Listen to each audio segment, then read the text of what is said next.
Hello everyone, I'm meteorologist Charlie Ironmonger. Thank you so much for joining me today for your 3 p.m. news and weather update from the First Alert Desk. Now we've got news out of Pitt County where a man is now facing charges after deputies in Florida say that he tried to scam a realtor out of some money. Now earlier this month, a Florida Sheriff's Office arrested 61-year-old Kelly Butler and held him for extradition. Pitt County deputies say back on April 2nd, they learned that Butler posed as a property owner, pretending to be sick so that he couldn't meet the realtor in person. Instead, they communicated via emails and texts.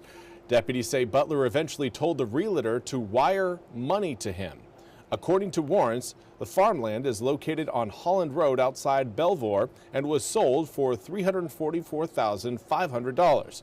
Now, Butler was charged with attempting to obtain property valued at $100,000 or more, identity theft, forgery, and uttering.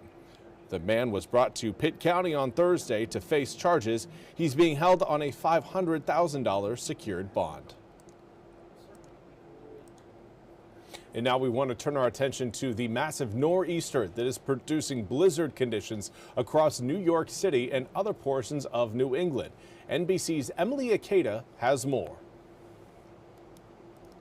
Well, this is anticipated to be one of the top 10 worst snowstorms in New York City history as I trudge through what is officially 15+ inches of snow here in Central Park and counting. And certainly while it is a beautiful scene in this park, it is dangerous out on the roadways, and that is why New York City officials are issuing a rare travel ban to keep people off the roads, to allow those snow plows and emergency vehicles to continue to do their work. That is through noon today. At times we saw snowfall rates in parts of the Northeast 2 to even 3+ inches an hour. That, coupled with the really strong winds, which have also those gusts exceeding 80 miles an hour, have proven cause for concern, and is why so many officials across the region are urging people to stay home. But I walked over here because I think this is a really telling scene of exactly the intensity of this storm. You look here, you can see just how much snow has piled up. This is a snow bench, believe it or not. I'm also going to walk over here to show you just the weight of the snow. We're talking about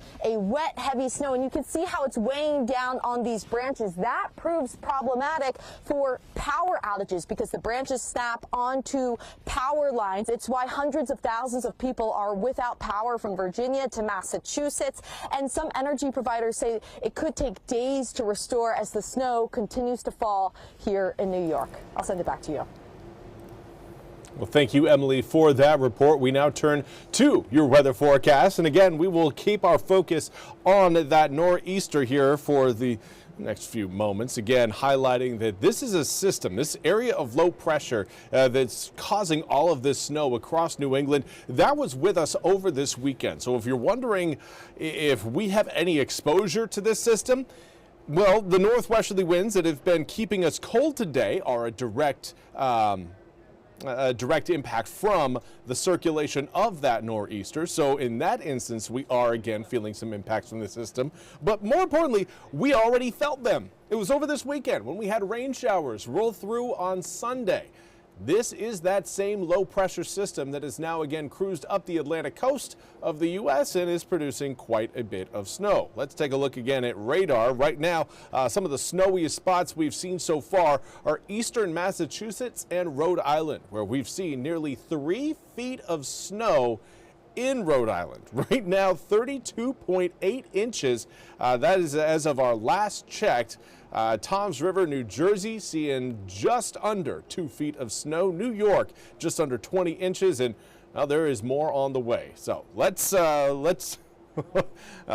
give the folks up in New England a little bit of grace if we've got any sort of, mail delivery going to and from those areas. Right now in eastern North Carolina, things are looking a little bit better. 45 degrees right now in Grifton, comes with partly sunny skies. We do have some clouds out there, but I think partly to mostly sunny, at least at this hour. 45 degrees feels like 38 when you factor in that northwesterly wind at 15 miles an hour. And it's that 15-mile-an-hour breeze that has kept our air temperatures from really getting all that warm. We're in the low to mid 40s right now in a westerly to northwesterly wind coming in at around 10 to 20 miles an hour sustained is making it feel like we are still in the 30s. Now wind gusts are ranging between around 20 to 30 miles an hour. It has been a windy day so far today, and we've got a little bit more of a breeze planned coming up again for tomorrow. Maybe not quite as strong as today, but still going to get to feel those northwesterly winds, keeping our air temps from getting too warm too quickly. Overnight tonight, 41 degrees at 6, turns to 37 by 9, 35 by 11, and then we are dropping below freezing as we head towards really 2 to 3 a.m. tomorrow morning. We'll still be below freezing as we wake up at 7 a.m., 28 degrees as you walk out the door. Looking at the right around the freezing point by the time we reach 9 a.m. Going to get into the low 40s by noon, but plentiful sunshine sticks with us through the morning, only to see a little bit more cloud cover try to show up later on in the day. I don't think we're going to see much cloud cover over the tail end of your Tuesday, but certainly Tuesday night into Wednesday, the cloud cover is going to be rolling in. That area of high pressure you see in fade there near Florida will stick around long enough to keep tomorrow sunny, but then on Wednesday and Thursday and even Friday, cloud cover will be dominating more of the skies. Rain chances not really looking all that likely over the next few nights. We do have a chance of maybe a few spot showers here and there as we head through your Monday night into Tuesday morning. But again, not anticipating widespread rain, and the rain that we do see isn't going to last very long. Looking at a quarter of an inch of rain or less for those who even receive it.